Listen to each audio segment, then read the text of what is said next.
27 सितंबर 1907 भगत सिंह का जन्म हुआ था करीब आज से 114 साल पहले। भगत सिंह से हम सब जानते हैं, उनको हम सब पहचानते हैं, लेकिन हम में से बहुत कम हैं जो उनकी सोच की गहराई को जानते हैं और असल में उनकी आइडियोलॉजी को समझते हैं। हम में से कई लोग उनके पोस्टर्स, स्टिकर्स और गाड़ी के पीछे बैनर्स और स्लोगन्स लेके तो चलते हैं, लेकिन असल में उनका क्या मतलब था और वो क्या बताना चाहते थे इससे वाकिफ नहीं है। तो आज की वीडियो में हम इसी बारे में बात करेंगे।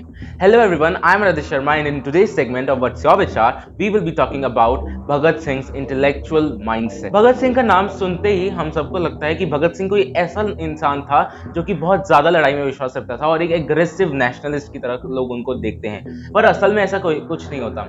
आज अगर आप भगत सिंह के बारे में बात करोगे तो लोगों को बोलोगे कि भगत सिंह की एक्टिंग करके दिखाओ, तो लोग या तो अपनी मूछें तान कर या फिर गोली दिखा करके अपने आप को भगत सिंह की तरह पोर्ट्रे करने की कोशिश करते हैं। लेकिन इसके बीच वो ये बात भूल जाते हैं कि भगत सिंह सिर्फ लड़ाई नहीं, उन्होंने लड़ाई तब की जब उनकी आइडियोलॉजी को उन्होंने जोर देना था, अपनी आवाज को सुनाना था। लेकिन उनकी आइडियोलॉजी असल में क्या है, उसके बारे में बात करेंगे।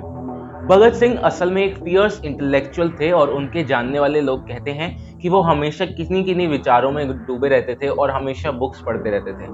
बोला तो ये भी जाता है कि उन्होंने अपनी लाइफ टाइम में करीब 550 से ज्यादा बुक्स पढ़ी हैं। यही नहीं, वो बुक्स पढ़ के करीब गहरी गहरी सोचों में जाते थे और कुछ कुछ लिखा करते थे। भगत सिंह सिर्फ और सिर्फ अपनी लड़ाई और अपने जो उन्होंने काम किए नेशनलिज्म के लिए वही नहीं, लेकिन उनकी जो सोच थी, उनके जो राइटअप्स थे और उनकी राइटिंग्स, आर्टिकल्स थे जो पब्लिश होती थी अलग अलग मैगजीन्स में, जैसे कि कीर्ति, वीर अर्जुन और प्रताप, ये सारी मैगजीन है जिनमें उनकी आर्टिकल्स पब्लिश होते थे, जिनसे एक नेशनलिज्म को नया मीनिंग मिलता था। उसके भी लोग बहुत ज्यादा फैन हुआ करते थे। भगत सिंह जी का मानना था कि हमारी जो क्रांति की ये सोच है और क्रांति की जो लड़ाई है, वो सिर्फ और सिर्फ पिस्तौल और बम से नहीं जीती जा सकती, लेकिन इस क्रांति की तलवार को हमें विचारों की सैन पे तेज करना होगा, तभी हम इस लड़ाई को आगे बढ़ा सकते हैं और जीत हासिल कर सकते हैं। तो क्या थे इनके वो विचार जिनकी बात ये करते रहते हैं? इनके 3 मेन विचार थे जिनके बारे में ये हमेशा बात करते थे। First was internationalism, second was socialism और थर्ड वॉज एथिज्म। आगे मैं जो भी कॉन्टेक्स्ट में या जिस भी आर्टिकल के बारे में बात करूंगा, उनका लिंक आपको डिस्क्रिप्शन में भी मिल जाएगा, तो आप वहां जाके खुद से भी पढ़ सकते हैं कि उन्होंने क्या कहा है और अच्छे से समझने की कोशिश कर सकते हैं।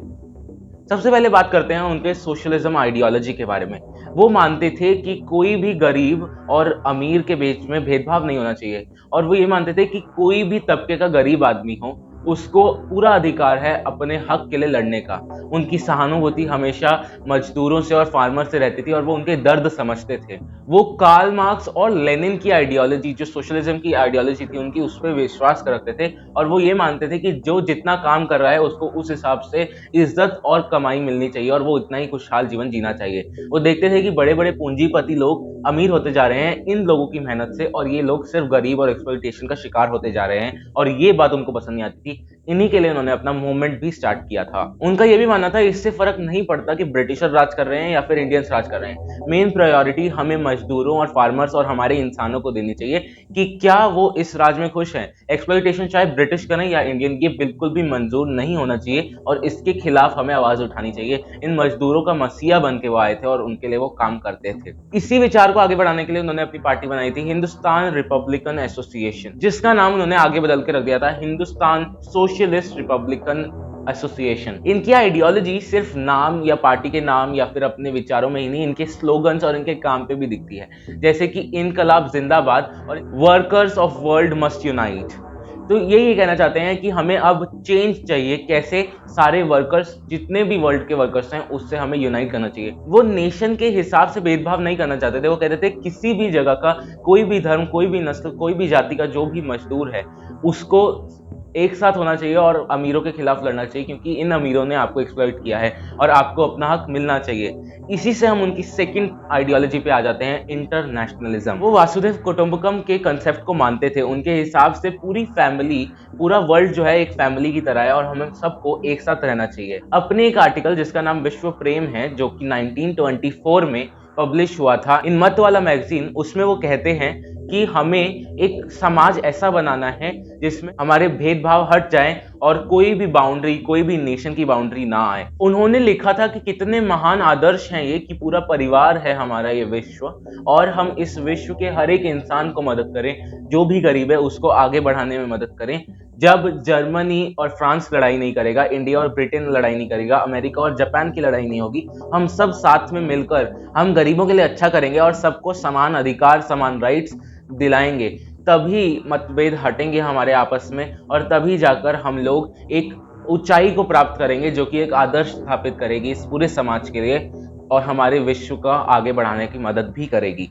उनका ये भी मानना था कि किसी भी देश में किसी भी प्रजाति या फिर किसी भी जात, नस्ल, धर्म के लोग रहते हों, हमें उसके भेदभाव नहीं करना चाहिए। सब एक समान हैं, सब लोग एक साथ मेहनत करेंगे और आगे बढ़ेंगे, तभी देश और विदेश सुधर पाएंगे, तभी ये पूरा वर्ल्ड जो है आगे बढ़ सकेगा। इसी से हमें उनकी थर्ड क्वालिटी का पता चलता है, जो कि है सेक्युलर एथिज्म। वो वैसे तो एथिस्ट थे, लेकिन वो सेक्युलरिज्म पे विश्वास रखते थे। वो ये नहीं चाहते थे कि कोई धर्म को प्रमोट ना करे या फिर अपने धर्मों को ना अपनाए, लेकिन वो ये चाहते थे कि धर्म अपना निजी मामला होना चाहिए, और कोई भी राजशाही के बीच में या फिर कोई भी डेमोक्रेसी के बीच में धर्म नहीं होना चाहिए, धर्म को अलग रहना चाहिए। कोई भी नेता या इन्फ्लुएंशियल लीडर है, उसको अपने धर्म को पीछे रखकर और अपने देश को, अपने पूरी दुनिया को, वर्ल्ड को, ह्यूमैनिटी को आगे रखना चाहिए, तभी सबका भला हो पाएगा। उनका मानना था कि हम ऐसे भेदभाव को कम करेंगे, और जो भी कोई लीडर किसी प्राइम मिनिस्टर या फिर किसी भी इन्फ्लुएंशियल पोस्ट पे बैठा होगा, तो उसको किसी भी धर्म को एंडोर्स करने के लिए छूट नहीं दी जानी चाहिए, क्योंकि रिलीजन एक पर्सनल मामला रहना चाहिए जो वो घर पे करता है, लेकिन बाहर उसको सिर्फ ह्यूमैनिटी और राष्ट्रीयता पे ही काम करना चाहिए। बाकी चीजें हमारे देश में डिवाइड बढ़ाती हैं, और इससे लोगों के बीच में आपसी प्रेम कम होता है।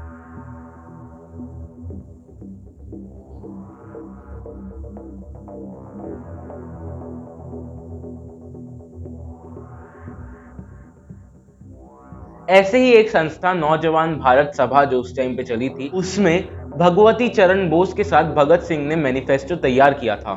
उसमें उन्होंने लिखा था कि नौजवान भारत सभा के लोगों, हम भारतीय हैं, हम क्या कर रहे हैं? पीपल का पत्ता टूट जाता है या पीपल की टहनी टूट जाती है तो हिंदू की धर्म और आस्था को आहत पहुंचती है। पेपर की मूर्ति या फिर तजिया का कोना टूट जाता है तो अल्लाह नाराज हो जाते हैं। इंसान की कीमत जानवर से ज्यादा होनी चाहिए ना, पर फिर भी यहाँ एक पवित्र जानवर या दूसरे पवित्र जानवर के नाम पे हम आपस में ही लोगों के सर फोड़ रहे हैं। ये हमारी अखंडता को बनाए रखने के लिए एक बहुत बड़ी दिक्कत है। अगर आपको इनके इन विचारों के बारे में और जानना है तो आप इनकी एक बुक जिसका नाम है why I am an atheist, उसके बारे में पढ़ सकते हैं। उसको पढ़ के आपको समझ आएगा कि इनकी असल आइडियोलॉजीज क्या थी, और आप और गहराई से इन्हें समझ पाएंगे। उनका मानना था रिफॉर्मेटिव थ्योरी पे। इसके हिसाब से वो किसी भी धर्म के किसी भी पनिशमेंट वाली चीज को खारिज करते हैं, और ये बोलते हैं कि ये जो पनिशमेंट देने का तरीका है ये बहुत आउटडेटेड हो गया है। किसी ने गलत किया और आप उसको पनिशमेंट देके और क्रूर बना दो, तो ये किसी को भी पलेगा फूलेगा नहीं, और ये और ज्यादा बाधा बनाएगा। उन्होंने कहा कि रिफॉर्मेटिव थ्योरी के तहत हमें कोई भी अगर कोई गलत काम करता है तो उसके साथ पीसफुली और उसको प्यार से समझाना चाहिए कि क्या गलती थी, और उसको एडवर्स इफेक्ट दिखाने चाहिए उन चीजों के क्या पड़ते हैं दूसरे की और खुद की हेल्थ पे, और उसको एक पीस लविंग सिटीजन में कन्वर्ट करना चाहिए। साथ ही साथ उसको अपनी एक गलती सुधारने का भी मौका देना चाहिए और उसको उसके लिए प्रोत्साहित भी करना चाहिए, तभी एक समाज ज्यादा पवित्र और अच्छा बन सकेगा, और तभी हम खुशी से रह पाएंगे।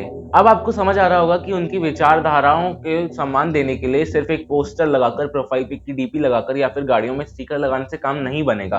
उनको सम्मान देने के लिए हमें उनकी विचारधारा को अपने अंदर धारण करना पड़ेगा, तभी उनका जो सपना था एक फैमिली का, कि इंडिया और पूरा वर्ल्ड एक फैमिली है, उसको हम तभी कायम कर पाएंगे, और तभी उनकी आत्मा को भी हम खुश रख सकेंगे। अगर आप उनके बारे में और जानना चाहते हैं तो आप उनकी biography the Bhagat Singh reader को भी पढ़ सकते हैं, जिसमें बहुत सारे उनके लेटर्स, टेलीग्राफ्स वगैरह के एक संकलन बनाकर उसको एडिट कर करके दिखाया गया है, जिससे कि आपको काफी कुछ पता चलता है कि उनकी आइडियोलॉजी क्या थी। साथ ही साथ अगर आप उनके आइडियोलॉजी, धर्मों को लेकर क्या थी और वो कैसा समाज देखना चाहते थे इंडिया को, उसके बारे में जानना चाहते हैं तो why I am an atheist book को देख सकते हैं। जो भी चीजें मैंने इस पूरे सेगमेंट में कही उसका लिंक आपको डिस्क्रिप्शन में मिल जाएगा, तो आप अगर और जानना चाहें तो आप उसको जाके पढ़ सकते हैं। If you really like the content of the video, do share it with your friends, comment down below, and don't forget to subscribe to our channel. Do follow us on social media websites as well. Link will be in the description. Thanks for watching.